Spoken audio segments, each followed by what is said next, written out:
Ikatlong kabanata. Ang mga huling araw. Tandaan mo ito, magiging mahirap ang mga huling araw, dahil magiging makasarili ang mga tao, sakim sa salapi, mayabang, mapagmataas, mapang-insulto, masuwayin sa magulang, walang utang na loob, at hindi makadiyos.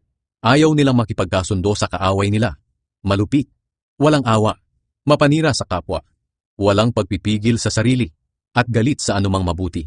Hindi lang iyan, mga taksil sila, mapusok, mapagmataas, mahilig sa kalayawan sa halip na maibigin sa Diyos. Ipinapakita nilang makadiyos sila, pero hindi naman nakikita ang kapangyarihan nito sa buhay nila. Iwasan mo ang mga taong ganito. May ilan sa kanilang gumagawa ng paraan para makapasok sa mga tahanan at manloko ng mga babaeng mahihina ang loob. Nalulong na sa kasalanan at alipin ang sari-saring pagnanasa. Nais laging matuto ng mga babaeng ito, pero hindi nila mauunawaan ang katotohanan kailanman. Ang pagkontra sa katotohanan ng mga lalaking nangangaral sa kanila ay gaya ng pagkontra ni Janes at Jambres kay Moises. Hindi matino ang pag-iisip nila, at ang sinasabi nilang pananampalataya ay walang kabuluhan, pero hindi rin magpapatuloy ang ginagawa nila.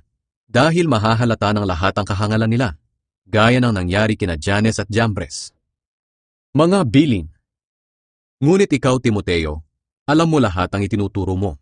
Ang aking pamumuhay, layunin, pananampalataya, pagtitiyaga, pag-ibig, at pagtitiis. Alam mo rin ang mga dinanas kong pag-uusig at paghihirap katulad ng nangyari sa akin sa Antioch, Iconium at Lystra.